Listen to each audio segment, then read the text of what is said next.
मैंने अब तक 5 अटेम्प्ट दे चुका हूँ। यूपीएससी 6 या 7 साल स्पेंड करने के बाद वो कैंडिडेट उसके पास ऑप्शन सोचने तक की पावर नहीं होती कि मैं ऑप्शन बी रखूँ क्या। It's blank. So, do you think कि repeated UPSC attempts are waste of time?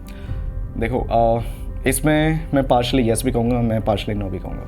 Parents की तरफ से होप ये सबसे बड़ा सेक्रीफाइस है जो मैं कहूँगा, क्योंकि उनकी होप और एक्सपेक्टेशन बहुत बढ़ जाती है जब एक एस्पिरेंट यूपीएससी की तैयारी करता है और वो सक्सेसफुल नहीं हो पाता। इसका एक इंटरव्यू में भी क्वेश्चन पूछा गया था एक कैंडिडेट से कि why only the BTech students clear this UPSC exam. Civil service exam एक ऐसा एग्ज़ाम जिसको हर साल लाखों लोग देते हैं। ये एग्ज़ाम 3 पार्ट्स में डिवाइडेड है, प्रीलिम्स, मेंस एंड इंटरव्यू। 2023 के डाटा के अनुसार करीबन 13 लाख लोगों ने इस एग्ज़ाम के लिए अप्लाई किया, जिसमें से करीबन 14,264 लोगों ने प्रीलिम्स पास करके मेंस तक पहुँचे। फिर मेंस को पास करके इंटरव्यू तक पहुँचने वालों लोगों की संख्या 2,916 रही। उसके बाद फाइनल डेस्टिनेशन तक पहुँचने वाले लोग सिर्फ 1255 कैंडिडेट थे। इसी तरह 2022 के डाटा की बात करें तो करीबन 11.5 लाख लोगों ने इस एग्ज़ाम के लिए अप्लाई किया और सिर्फ 933 लोग अपनी फाइनल गोल तक पहुंच पाए। अगर इस डाटा को देखा जाए तो यूपीएससी का जो सक्सेस रेट है वो करीबन 0.2% रहता है। तो इसी को लेकर अभी हाल में हमारे देश के प्रधानमंत्री के आर्थिक सलाहकार संजीव सान्याल ने कमेंट किया कि repeated UPSC exams are waste of time. देखिए, एज अ यूपीएससी एस्पिरेंट या किसी भी एग्ज़ाम्स को लेकर हम ज़्यादातर टॉपर्स को या जो अपनी फील्ड में महारती हैं उनको ज़्यादा सुनना पसंद करते हैं, लेकिन आई थिंक कि हमें उन लोगों को भी सुनना चाहिए जो सक्सीड नहीं हो पाए और जो इस जर्नी में एक लंबे समय तक रहे, क्योंकि वो लोग जानते हैं कि लूप होल्स कहाँ पर रहे हैं। तो इसीलिए हमने एक ऐसे पर्सन को बुलाया जिन्होंने करीबन 5 अटैम्प्ट्स दिए, लेकिन अनफॉर्चुनेटली वो एग्ज़ाम नहीं क्रैक कर पाए और अब एक दूसरी फील्ड में है। Now he is teaching. So welcome Sudhanshu in our podcast show. मेरा आपसे पहला सवाल यही रहेगा कि इतने लाखों कैंडिडेट्स इस एग्ज़ाम के साथ इतने ऑब्सेस्ड क्यों हैं कि हर साल ये संख्या बढ़ती जा रही है? एक पर्टिकुलर स्टेटस है, सिक्योरिटी है, इसके अलावा आपको क्या कारण लगते हैं? Okay, so major thing is like हमारे इंडिया में आप देखोगे, अगर मैं बिल्कुल स्टार्टिंग से बात करूं कि लाइक ये जो ऑब्सेशंस है ये अभी का नहीं है, पहले भी था, लेकिन लोगों को अवेयरनेस नहीं थी इस एग्ज़ाम्स के बारे में, राइट। और लोग किस तरह के प्रिपरेशन करते थे, आपको पता है कि हमारे इंडिया में लाइक 11, 12, 10th के बाद 11, 12th में 3 स्ट्रीम्स चूज़ करनी होती है, राइट। बीएससी लाइक साइंस हो गई, फिर आर्ट्स हो गया, फिर कॉमर्स हो गया, राइट। अब ये जो 3 स्ट्रीम्स है ये किस बेसिस पर चूज़ हो रही है? ये स्ट्रीम चूज़ हो रही है मार्क्स के अकॉर्डिंग, राइट। और आपने देखा होगा कि हमारे इंडिया में खासकर साइंस स्ट्रीम को ज़्यादा वैल्यू दी जाती है, राइट। कॉमर्स वाले को थोड़ी कम और आर्ट्स वाले को तो बिल्कुल नहीं दी जाती, राइट। यहाँ पर क्या हो रहा है, हमारे 10th क्लास के बाद ही एक स्टेटस बन गया कि साइंस वाला बहुत अच्छा है, पढ़ने में भी बहुत अच्छा है, शरारती बिल्कुल नहीं करेगा, नालायक तो बिल्कुल ही नहीं है क्योंकि उसके मार्क्स बहुत अच्छे हैं, राइट। ओके, कॉमर्स वाला ठीक है, उसकी मैथ अच्छी है क्योंकि उसमें मैथ अच्छी रहता है, लेकिन आर्ट्स वाला उसको कुछ समझ में नहीं आता, तो रैदर देन कि उसको टेक्निकल चीज़ें समझ में नहीं आ रही और एक इकोनॉमिक्स के बारे में नहीं समझ आया क्योंकि कॉमर्स में इकोनॉमिक्स आ गया, आपका ये सब आ गया, सब्जेक्ट्स आ गए। आर्ट्स में थ्योरी सब्जेक्ट्स है, राइट, लेकिन थ्योरी सब्जेक्ट्स भी काफ़ी इंटरेस्टिंग है। आर्ट्स वाला बच्चा ये देखता है कि लाइक मैं अपना लाइक 11, 12 कंप्लीट करने के बाद मैं कहाँ जाऊँगा। So the only option left for him और हर बीए, राइट। ओके, सो अब हम धीरे धीरे आ रहे हैं कि लाइक पहले के टाइम में क्या होता था कि बीए की वैल्यू इतनी ज़्यादा नहीं होती थी, बट वो अवेयर रहता था करंट अफेयर्स वगैरह कि क्या चल रहा है, क्योंकि हमारे पास आर्ट्स में सब्जेक्ट्स से क्या है, इकोनॉमिक्स है, पॉलिटी है, राइट, हिस्ट्री है, ज्योग्राफी है, इस तरह के। और जो बच्चे का इंटरेस्ट होता था उस टाइम वो वहाँ से स्टार्ट कर देते थे पढ़ना, राइट। सो इन्हीं को ही अवेयर था कि लाइक कोई गवर्नमेंट एग्ज़ाम्स हैं जो कि गवर्नमेंट एग्ज़ाम्स में भी यही सब्जेक्ट्स के रिलेटेड ही क्वेश्चंस पूछेंगे और there are various post in India, right. अब बात करते हैं 2000 के आसपास की। क्या बीएससी वाला बच्चा या साइंस वाला बच्चा या कॉमर्स वाला बच्चा क्या इस फील्ड के बारे में पता होगा कि कोई एग्ज़ाम है, गवर्नमेंट एग्ज़ाम, यूपीएससी, जिससे आप IAS ऑफिसर बन जाएंगे, IPS ऑफिसर बन जाएंगे, IFS ऑफिसर बन जाएंगे, या फॉरेस्ट ऑफिसर बन जाएंगे, जिसको आज के टाइम में हम IFOS ऑफिसर भी कहते हैं, IFOS सर्विस कहते हैं, राइट। ओके, ये चीज़ें नहीं पता थी, लेकिन आर्ट्स वाले बच्चे को पता थी, राइट। अब हुआ क्या कि साइंस वाला बच्चा ने साइंस क्यों ही ली, अच्छा है तो वो क्या करेगा, वो इंजीनियरिंग की तरफ जाएगा। 1990s में क्या हुआ था, हमारे जो राजीव गांधी, उन्होंने स्टार्ट किया, इंट्रोड्यूस किया विद कंप्यूटर इन इंडिया। फिर हमारे PM मनमोहन सिंह, राइट, उन्होंने स्टार्ट किया, एक रिफॉर्म लेके आया which is the LPG reforms, right. 1990, yes exactly, तभी 1990s मैंने बोला, राइट। अब LPG रिफॉर्म्स के बाद कंप्यूटर की इंट्रोडक्शन हो गई इंडिया में, राइट। अब वहाँ पर ऑपरेट करने वाला कोई चाहिए, एंड ऑपरेट करने वाला किसके लिए हो गया, साइंस बंदे के लिए, क्योंकि वो टेक्निकल फील्ड का, right. And now there is like a emergence of the BTech और साइंस डिग्री एंड ऑल, क्योंकि उनको पहले प्रेफरेंस दी जाती है उसमें। सेकेंड है हमारे इकोनॉमिक्स, जो कि कॉमर्स रिलेटेड हो गया, राइट।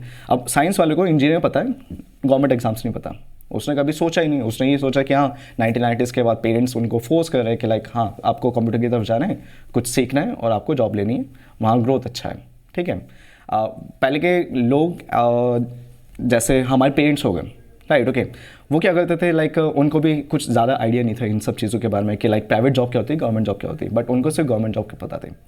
एंड दे थिंक कि government job is very safest place to get in to it rather than like private job. क्यों? क्योंकि प्राइवेट जॉब में कोई सिक्योरिटी नहीं है, क्योंकि वो आपको कभी भी शिफ्ट कर देंगे अगर आपका लाइक अगर आप इसमें एक्सपर्टीज़ नहीं होगी अपनी फील्ड में, प्राइवेट कंपनी में, तो वो आपको शिफ्ट कर देंगे। बट सुधांशु, जिस टाइम की आप बात कर रहे हैं तब हम मान सकते हैं कि एक ऑप्शन लोगों के पास ये रहता था कि सिर्फ गवर्नमेंट जॉब्स हैं, राइट। बट अब हम उससे काफ़ी आगे आ चुके हैं, हमारे पास अब काफ़ी ज़्यादा ऑप्शन है, फिर भी लोग बस इस एग्ज़ाम की तरफ क्यों इतने अट्रैक्टिव हैं? अब मैं बताता हूँ रीज़न।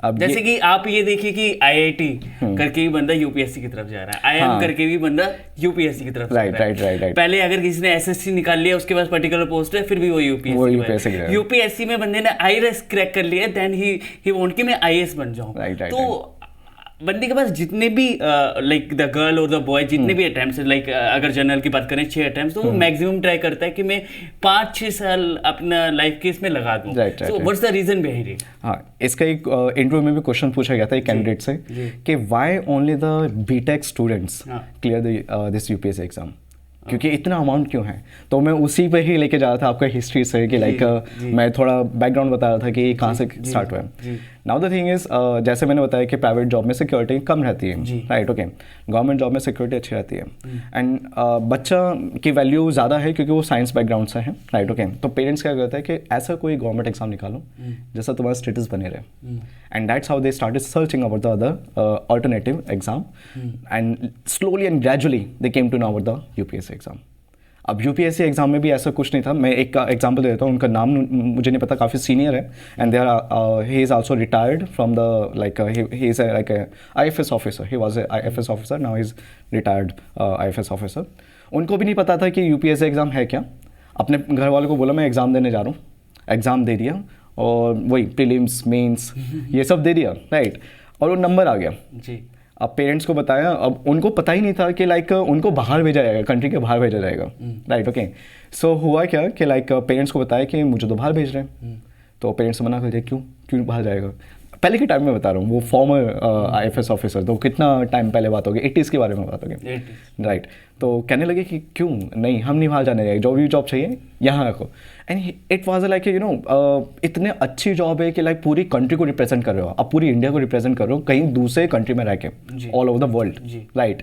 अब पेरेंट्स को किसी तरह बनाया, उन्होंने भी किसी ऑफिसर से बात करी, उन्होंने भी समझाया है कि आप क्या बात करो, इस पर डाउट कैसे करो, आपने क्लियर एग्जाम कर लिया तो। एंड स्लोली ये चीज़ें बड़ी होती चली गई कि लाइक ये जो पोस्ट है ये छोटी मोटी नहीं है, it's like a officer post.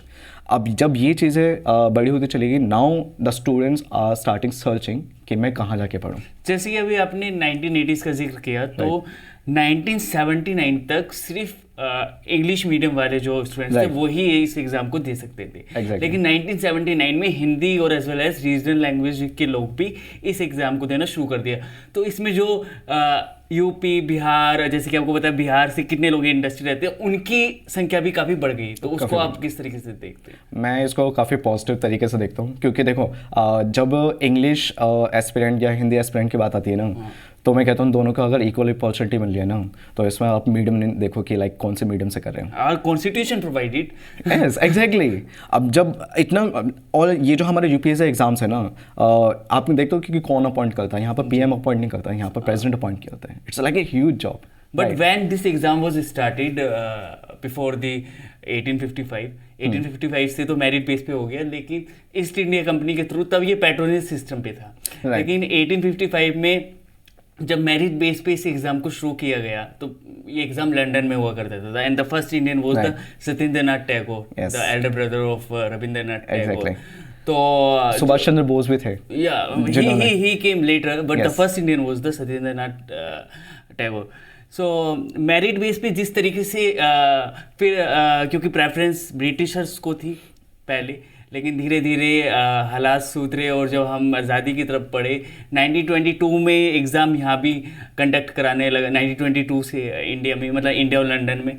और उसके बाद तो पहले इसको शायद फेडरल पब्लिक सर्विस कमीशन कहा जाता था, ICS, Indian civil service. That was in 1926। Yeah. और उसके बाद इसको फेडरल पब्लिक सर्विस कमीशन हो गया, और फिर आफ्टर फ्रीडम हम इसको यूनियन पब्लिक सर्विस कमीशन कहने लगे। लेकिन इतना क्रेज नहीं था जो आज है फिर भी, राइट। क्योंकि एक डर था, एक एलिट वर्क था, मतलब जो ये हिंदी मीडियम वाले छात्र से पहले एक पर्टिकुलर सेक्शन था जो इस एग्जाम के लिए अपर होता था। राइट। अगर अभी हिंदी मीडियम वाली बात करें तो मैं पहले बता देता हूँ, जो ब्रिटिश टाइम के जब इन्होंने सिविल सर्विसेज एग्जाम स्टार्ट किया था, पहली बात है वो इंडियंस के लिए रखा ही नहीं था। हाँ। राइट। और ये कौन देता था? सिर्फ ब्रिटिशर्स, सिर्फ उन्हीं को अलाउड था। और आप हैरान हो जाओगे कि जो एग्ज़ाम ICS क्लियर करता था उनको क्लर्क की जॉब मिलती थी, लेकिन वो क्लर्क की जॉब बहुत बड़ी पोस्ट होती थी, क्योंकि आप पेपर वर्क कर रहे हो, और वो वाला पेपर वर्क कर रहे हो जिसकी वजह से पूरी ब्रिटिश की इकोनॉमी स्टैंड कर रही है, ग्रो कर रही है। राइट। तो अब यहाँ पर क्या होता था, करप्शन बहुत ज़्यादा होता था। आपने देखा होगा कि मोस्ट ऑफ द ब्रिटिशर्स जो यहाँ पर कर रहे थे, काम कर रहे थे, वो इतना वेल्थ कमा रहे थे कि वो यहाँ पर अपनी फैमिली को ना रखें, अपनी फैमिली ब्रिटिशर्स फेवर्स करप्शन। आप कह सकते हो। इस चीज़ के लिए गांधी जी ने भी आवाज़ उठाई थी कि ये हो क्या रहा है, कि लाइक इंटरनली करप्शन भी हो रहा है, वो भी इतने बड़े इंस्टीट्यूट एग्ज़ाम क्लियर करके। और वो एग्ज़ाम इतना आसान नहीं था, वहाँ पर ग्रीक माइथोलॉजी, लिटरेचर, शेक्सपियर, पता नहीं क्या क्या सब्जेक्ट्स आते थे, और वहाँ पर सिर्फ ब्रिटिशर्स ही निकाल सकते थे एग्ज़ाम। तो इंडियंस कैसे निकालते हैं? सो डू यू थिंक कि repeated UPSC attempts are waste of time? देखो इसमें मैं पार्शली येस भी कहूँगा, मैं पार्शली नो भी कहूँगा। आपने कितने अटेम्प्ट्स दिए थे? मैंने अब तक 5 अटेम्प्ट दे चुका हूँ। 5 अटेम्प्ट्स दिए, तो I think you are the right person जो बिल्कुल बता सके। तो आपको आज कैसा फील होता है कि आपने वो वक्त ज़ाया कर दिया या आपको सीखने को मिला? मैं दोनों चीज़ कहता हूँ, मैंने वक्त ज़ाया भी कर दिया। ओके, हम दोनों सुनेंगे, आप दोनों बताइए। क्योंकि UPSC ने मुझे काफ़ी कुछ सिखाया है। मेरा जो पॉइंट ऑफ व्यू है, मेरा जो पर्सपेक्टिव है, वो बहुत चेंज हो गया UPSC एग्ज़ाम के बाद। मैं साइंस स्टूडेंट रहा हूँ, I have done my master in physics. तो मेरा कोई जो व्यू है पब्लिक और सोसाइटी को लेकर, वो मेरा कुछ था ही नहीं, मैं तो ये कहूँगा ज़ीरो था। राइट। उसके बाद काफ़ी व्यू चेंज हुआ है, इसी वजह से मैं दोनों अपना पर्सपेक्टिव रख के चलूँगा। वक्त ज़ाया हुआ है, yes, I wasted 5 years of mind, जिसमें मैं बहुत कुछ कर सकता था और बहुत कुछ सीख सकता था और अच्छी खासी जॉब मिल सकती थी। राइट। ओके। और लॉस क्यों नहीं हुआ मेरा ये टाइम? मतलब मैं ये नहीं कहूँगा कि लाइक मैंने 5 years बिल्कुल लॉस किया, क्योंकि मुझे सीखने को बहुत कुछ मिला। जैसे कि लाइक सोसाइटीज़ कैसे वर्क करती है, क्या मुझे उन लोगों के लिए भी सोचना, मतलब बुरा सोचना है जो दिल्ली में आके जॉब कर रहे हैं। पहले मैं सोचता था, आई एम वेरी ऑनेस्ट, कि मैं सोचता था कि लाइक दिल्ली में दिल्ली के पीपल के लिए ही अलाउ करना चाहिए और हर स्टेट को हर स्टेट के लिए ही अलाउ करना चाहिए। But we have the constitution right. ये चीज़ मुझे पहले पता नहीं था कि लाइक अगर आप लेटर ऑन जब मुझे UPSC के बारे में पता चला, सो आई थॉट कि these people deserve better than me, they deserve more than me. क्यों? क्योंकि उन्होंने मेहनत करी, इसी वजह से दे आर इन दिल्ली और उन्होंने सीखा है, पढ़ा है, सो they deserve more than me. अगर मुझे ऐसा चाहिए कि लाइक कि मुझे दिल्ली में ही जॉब करनी, मुझे भी उनकी तरह मेहनत करनी पड़ेगी। सो इसके अलावा और भी चीज़ सिखाइए, लाइक पुअर्स के लिए। अब देखो, आप किसी से पूछो, किसी से भी जो काफ़ी मतलब मिडिल क्लास फैमिली या उससे ऊपर है, तो उनसे गरीबों के बारे में पूछो, राइट, कि इनके लिए आप क्या कर सकते हो, they don't have any idea. लेकिन एक एक्सपेंट से पूछोगे ना कि आप इनके लिए क्या कर सकते हो, they will give him plenty of ideas कि हम क्या कर सकते हैं इनके लिए। और क्या उनके लिए लाइक एम्पैथी होगी? यस, यूपीएससी एस्पिरेंट सबके साथ एम्पैथी रखता है, सबके साथ। And apart from that they also say, जो यूपीएससी एस्पिरेंट्स होते हैं, जो यूपीएससी के एग्जाम्स गो थ्रू कर लेते हैं, जिसमें एक बहुत अच्छा सब्जेक्ट है एथिक्स। ये चीज़ हमें बहुत चीज़ें सिखा देता है, मतलब ये सब्जेक्ट ऐसा है जो बहुत चीज़ें सिखा देता है। उसी के अकॉर्डिंग ही मैं आपको एग्जाम्पल दे रहा हूँ, एम्पैथी, राइट। तो सोसाइटीज़ के लिए, वुमेन के लिए, एल्डर्स के लिए, माइनॉरिटीज़ के लिए, लाइक नॉर्थ ईस्ट रीजन, जो आज आप देखोगे all over India, north east को कोई अपना बनाते ही नहीं है कि लाइक दे थिंक लाइक ये तो चाइनीज़ है, यहाँ पर इंडिया में कैसे आ गए ये वगैरह वो। And I feel very bad for these people. मैं कहा नहीं, ये इंडिया के पार्ट है। एंड यू नो इंडिया में कहते हैं कि लाइक हिंदी क्यों नहीं बोल रहे हैं, but I always tell them Hindi is not our national language, it's a official language. और इसी वजह से मैं साउथ इंडियन के लैंग्वेजेस को काफ़ी यू नो एक्सेप्ट करता हूँ, रिस्पेक्ट करता हूँ कि लाइक ऐसा नहीं है कि लाइक हमें हिंदी ही आनी चाहिए, हमें दूसरी लैंग्वेज भी आनी चाहिए, right. Okay, so these are the things, how did I know about all this things. And what the price you paid? The price see इसमें I mean I will ask common कि कोई भी aspirant क्या वो price, क्या sacrifice उसको इन 5-6 सालों में कर जाने पड़ते हैं? पेरेंट्स की तरफ से होप, ये सबसे बड़ा सेक्रीफाइस है जो मैं कहूँगा, क्योंकि उनकी होप और एक्सपेक्टेशन बहुत बढ़ जाती है जब एक एस्पिरेंट यूपीएससी की तैयारी करता है और वो सक्सेसफुल नहीं हो पाता। तो मैं बस यही कहूँगा कि लाइक हाँ, ये वाला जो सेक्रीफाइस है ये बहुत बड़ा है। लेकिन सोसाइटीज़ के लिए हम किस तरह से आगे बढ़ रहे हैं, हम आगे देख रहे हैं। Just take my example, and मेरे ऐसे काफ़ी एग्जाम्पल्स हैं जो मेरे पीयर्स हैं, जो मेरे फ्रेंड्स हैं, कि वो आज के टाइम में क्या कर रहे हैं। They are doing well, they know कि उनको आगे कैसे बढ़ना है, क्योंकि उनको सिखाया गया टू बी पेशेंस। और अगर पेशेंस नहीं होता तो आपने देखा होगा कि कुछ बच्चे इसको like you know as a burden लेते हैं और आगे जाके फिर वो बहुत यू नो ऐसा अटैम्प्ट कर लेते हैं लाइक सुसाइड एंड ऑल, और वो कुछ डिप्रेस रहते हैं मोस्ट ऑफ द टाइम। लेकिन ये वाले जो नंबर है ना, ये काफ़ी कम है, लेकिन फिर भी हमें उन लोगों के लिए भी कुछ करना चाहिए। ऐसा नहीं है, जैसे गवर्नमेंट ने एक चीज़ कही थी, शायद अप्लाई कर रही है गवर्नमेंट इसको, कि those candidate who has reach up to the mains then interview, और वो उसके बाद भी सेलेक्ट नहीं हुआ, so at least give them the another job in the government field, जो कि एसएससी के थ्रू होता है या फिर कोई दूसरी पोस्ट होती है। अच्छा, एक चीज़ और होती है, जब आप मेंस क्लियर कर लेते हैं तो यूपीएससी एक लिस्ट मतलब जारी करती है कि अगर वो भी आपकी परमिशन के तहत कि इस पर्टिकुलर पर्सन ने ये एग्ज़ाम क्रैक किया है, इस स्टेज तक ये पहुंचा है, तो आप मेंस क्रैक कर लेते हैं, मतलब you go for the interview, but unfortunately आपने इंटरव्यू नहीं क्रैक कर पाए, ताकि आपको एक पब्लिक सेक्टर में या किसी प्राइवेट सेक्टर में या प्राइवेट कंपनी में भी अगर आप चाहें तो वो जॉब ले सकते हैं। I think which is a good step. देखो, प्राइवेट जॉब में ना वो लोग पूछते नहीं कि लाइक आपका इंटरव्यू तक कितने मार्क्स थे और आपने मेंस निकाला या नहीं, वो आपका टैलेंट देखते हैं जी, वो आपका स्किल देखते हैं, जो उनके रिक्वायरमेंट है उनके कंपनी के अकॉर्डिंग। अगर वो फुलफिल कर रहे हैं तो आपके मार्क्स नहीं मैटर करते हैं। और मुझे लगता है कि लाइक अगर आपने मेन से इंटरव्यू तक पहुंच रखे हैं तो आप कैपेबल इनफ हो कि आप जिस फील्ड में, जिस प्राइवेट कंपनी में आप इंटरव्यू दे रहे हो, तो फॉर श्योर आप सेलेक्ट हो गए उस चीज़ के लिए। अच्छा, कई लोग ऐसे सोचते हैं कि अगर जो भी यूपीएससी हो या कोई भी एग्ज़ाम में, तो जस्ट वो खो जाते हैं उस एग्ज़ाम के अंदर।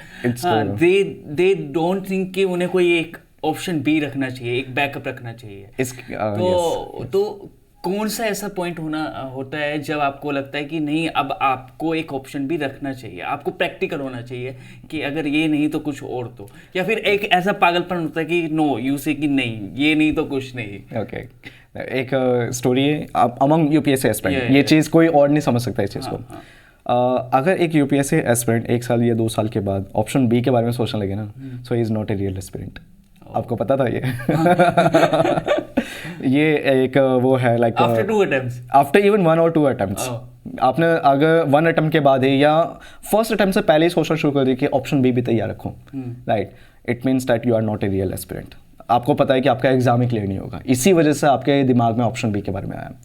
बट आई थिंक कि इसका ना आपको ना पुश करना नहीं चाहिए, ना फिर इसको प्रमोट करना चाहिए कि ऑप्शन बी नहीं रखना चाहिए, आपको बल्कि प्रमोट करना चाहिए, क्योंकि देखो आप देखोगे कि जिन जिन लोगों ने यूपीएससी एग्ज़ाम क्लियर किया है उनका अगर बैकग्राउंड चेक करोगे, so they were the people who were in a very good position, जो बहुत अच्छा कमा रहे थे, जो डॉक्टर थे, ठीक है, जो इंजीनियर्स थे, जो सैमसंग जैसे कंपनी उसमें काम कर रहे थे, राइट, ओके।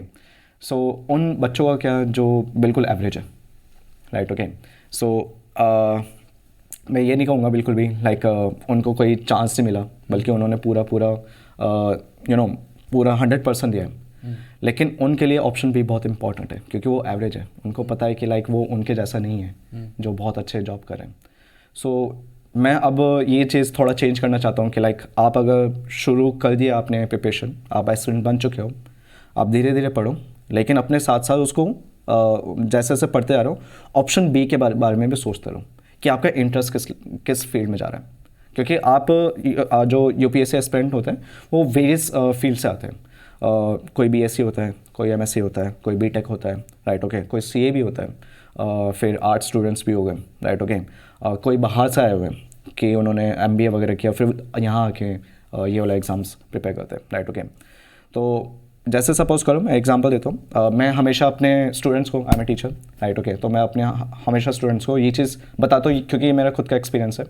क्योंकि यूपीएससी 6 या 7 साल स्पेंड करने के बाद वो कैंडिडेट, उसके पास ऑप्शन सोचने तक की पावर नहीं होती कि मैं ऑप्शन बी रखूँ क्या। He is blank, she is blank, he is blank and she is blank totally. उसको गाइडेंस की इतनी ज़रूरत होती है, एंड वी थिंक कि भाई उसने 6-7 साल प्रिपेयर किया तो क्या किया है, और उसको हम डिमोरलाइज कर रहे हैं। तो मैं ये बिल्कुल नहीं चाहता, राइट, ओके। तो मैं क्या करता हूँ, जब भी अपने स्टूडेंट को बताता हूँ कि भाई आपके पास 10th है, उसके बाद 11th-12th है, आप 11th-12th में ही एक बार पढ़ के देखो, या 10th के बाद ही 10th में ही देखो, क्योंकि 10th में हमारे पास वेरियस सब्जेक्ट्स होते हैं, मैथ्स होता है, फिजिक्स होता है, केमिस्ट्री होता है, एसएसटी होता और है। अब तो न्यू एजुकेशन पॉलिसी के बाद सिलेबस भी थोड़ा चेंज हो गया कि आप अगर Yes. मैथ्स के साथ हिस्ट्री भी ले सकते हैं, Yes. साइंस के कुछ सब्जेक्ट्स भी ले सकते हैं। तो आई थिंक ये एक अच्छा ऑप्शन ये बहुत अच्छा ऑप्शन है। इससे पहले जो ऑप्शन होता था, ये न्यू एजुकेशन पॉलिसी से पहले, वो रहता था आईसीएसई वालों के पास। वो काफ़ी ब्रिलियंट है, आईसीएसई स्टूडेंट्स काफ़ी ब्रिलियंट होते हैं। आई एम सॉरी मैं अगर मैं सीबीएसई बच्चों के बारे में ऐसा बोल रहा हूँ, but I am CBSE I am also CBSE student, लेकिन मैं आईसीएसई बच्चों को पढ़ा हूँ, तो मैं हैरान हो जाता हूँ कि वो हिस्ट्री में इतना पढ़ते हैं बिल्कुल यूपीएससी सिलेबस के अकॉर्डिंग, जो बिल्कुल बेसिक है। लेकिन सीबीएसई में इतना नहीं है। सीबीएसई में ऐसा है कि आप मार्क्स लो, मार्क्स के बेसिस पे आपका कंपनीज या 10th-12th दिखते हैं, या फिर गवर्नमेंट जॉब्स भी इसमें दिखते हैं। लेकिन मैं अभी स्टिक रहता हूँ ऑप्शन बी के उसमें, राइट, ओके। तो मैं हमेशा अपने बच्चों को कहता हूँ, आपने जैसे स्टार्ट की प्रिपरेशन, आप ऑप्शन बी बना के रखो। लेकिन ये मत सोचो कि आपने ऑप्शन बी बना लिया तो आपका ऑप्शन ए जो यूपीएससी है पहला, वो क्लियर होगा या नहीं, आप माइंड में मत लेके आओ। आप एक अटैम्प्ट दो, एक अटैम्प्ट बिल्कुल वैलिड होता है, आपका हो सकता है सबकॉन्शियस माइंड की नहीं तो कुछ तो है। यस। अब मैं सीधा ऑप्शन देता हूँ कि लाइक आप सोचो मत, एक काम करो, यूपीएससी जब एक एस्पिरेंट बनता है तो एक उसके पास सामने ऑप्शन रहता है कि आप ऑप्शनल पेपर चूज़ करो। ऑप्शन पेपर में बहुत सारे सब्जेक्ट्स होते हैं, anthropology, agriculture, physics, math, chemistry, BTech के मैकेनिकल इंजीनियरिंग के सिलेबस, राइट, ओके, बहुत सारी फील्ड होती है। आई एम सॉरी कॉमर्स के लिए कुछ इतना होता नहीं है, अकाउंटेंसी, फाइनेंस ये होता नहीं है, लेकिन हाँ इकोनॉमिक्स में ये फाइनेंस और ये बिजनेस मॉडल आते ही है, थोड़े बहुत आते हैं, ज़्यादा नहीं, राइट, ओके। सो मैं कहता हूँ कि लाइक आप मास्टर्स करो। अगर आपने प्रिपेयर करना शुरू कर दिया, आप कोई भी सब्जेक्ट लो, अपने ऑप्शन के ही मास्टर्स करो, सो डैट मास्टर्स कितने साल की है, 2 साल की। आप डिस्टेंस करो, ज़्यादा बेटर है। रेगुलर मैं बिल्कुल मतलब मैं रिकमेंड नहीं करूँगा, ना मैं सजेस्ट करूँगा। आप डिस्टेंस करो, क्योंकि ऑलरेडी आपने बैचलर डिग्री कंप्लीट कर ली है, राइट। तो आप एलिजिबल हो काफ़ी एग्जाम्स या फिर प्राइवेट कंपनी में जॉब लेने के लिए, राइट, ओके। सो मास्टर एक तरह से प्लस एड ऑन पॉइंट हो जाएगा, राइट। आपने यूपीएससी की प्रिपरेशन करी, आप ऑप्शन बी मास्टर्स करो, सबसे सही, राइट, डिस्टेंस करो। 2 साल हो गए, 2 साल आपकी मास्टर कंप्लीट हो गए। नाउ थिंक, क्या आप तीसरा साल भी मास्टर, तुम्हारा मास्टर हो गया, इट मीन्स आपका ऑप्शन तैयार हो चुका है, जिसके लिए हमें अलग से प्रिपेयर करना होता है। क्योंकि जो हमारे यूपीएससी के सिलेबस होते हैं डिफरेंट सब्जेक्ट्स के, वो कहीं ना कहीं ऑप्शन बी पर जो हमारा ऑप्शन सब्जेक्ट है, राइट, ओके, वहाँ कहीं ना कहीं मैच करता है, राइट, ओके। अब आपको पता चल गया 2 साल आपने कितनी तैयारी की। अब आप देख लो कि 1 साल और लगा लो अच्छे से, ऑप्शन पेपर तैयार है आपका। आप यूपीएससी सिलेबस है जिसमें आंसर राइटिंग और आपका इंटरव्यू, मॉक टेस्ट वगैरह जो लगाने हैं, और प्रीलिम्स, और जिसमें आपका CSAT भी एग्जाम होता है, उसके बारे में पढ़ो। 1 साल काफ़ी है।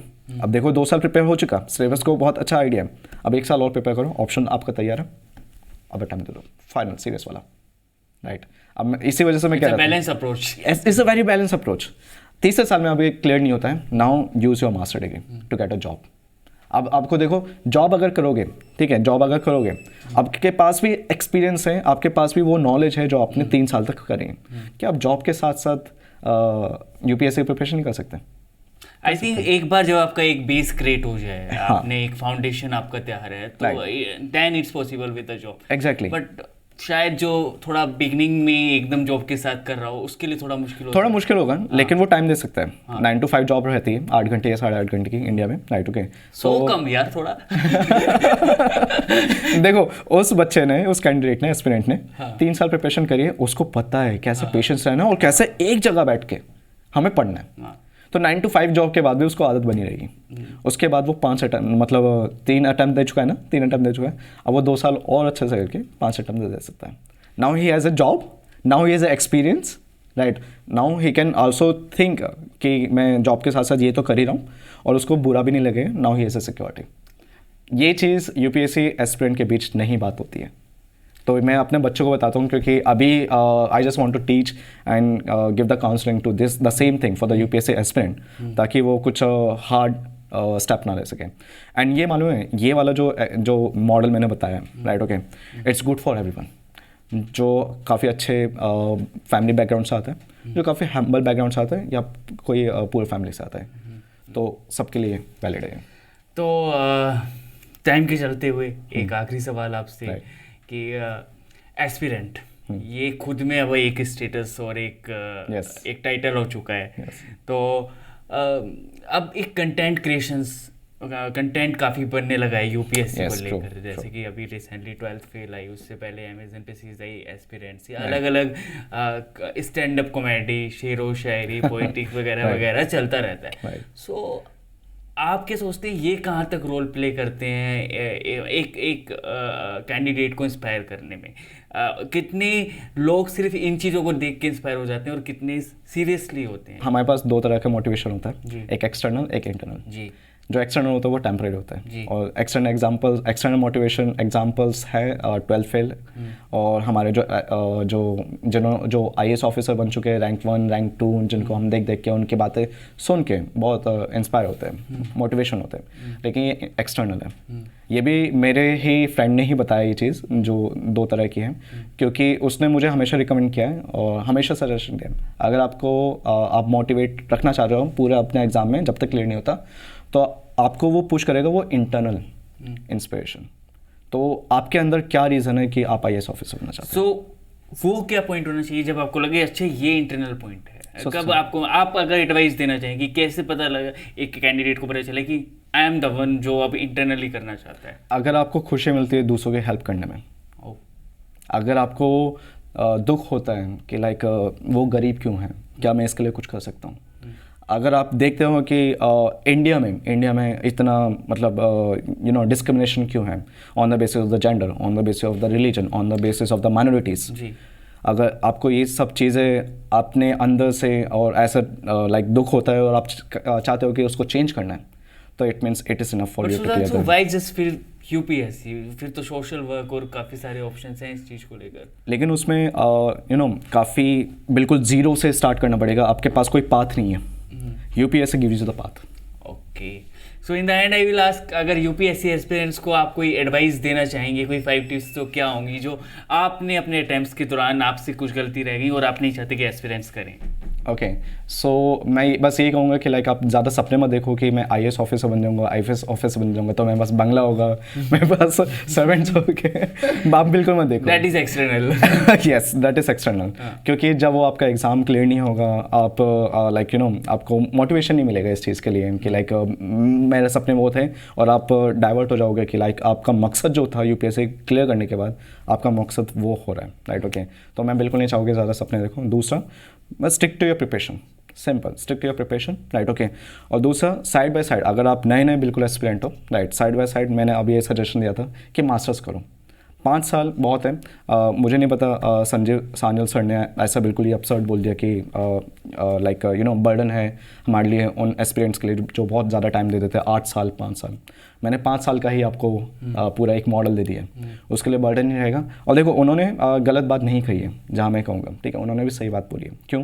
अनएम्प्लॉयड पीपल जो हमारे इंडिया में है वो एक तरह से हमारी इंडियन की इकनॉमी को काफ़ी बर्डन रहेगा। अगर वो लोग काम करेंगे, अर्न करेंगे, तो इंडिया की इकनॉमी बूस्ट करेगा, राइट? ओके, तो 5 साल तक आप प्रिपेयर कर सकते हो उसी मॉडल में जो मैंने यहाँ पर सजेशन दिया कि मास्टर्स करो, 2 साल मास्टर करो, 2 साल तक प्रिपेयर करो।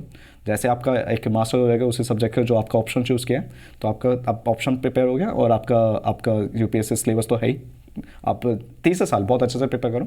तीसरे साल नहीं होता, अब आप जॉब के लिए अप्लाई करो, ठीक है, और आपके पास जॉब के साथ साथ किसी तरह टाइम निकालो, 2 साल और ये 5 साल हो गया। इससे क्या रहेगा कि आपने 3 साल आपने कुछ काम नहीं किया, लेकिन 3 साल आपने बहुत कुछ सीखा। Correct. Thank you so much Sudhanshu for coming on Awaaz the voice. Thank you so much and everyone.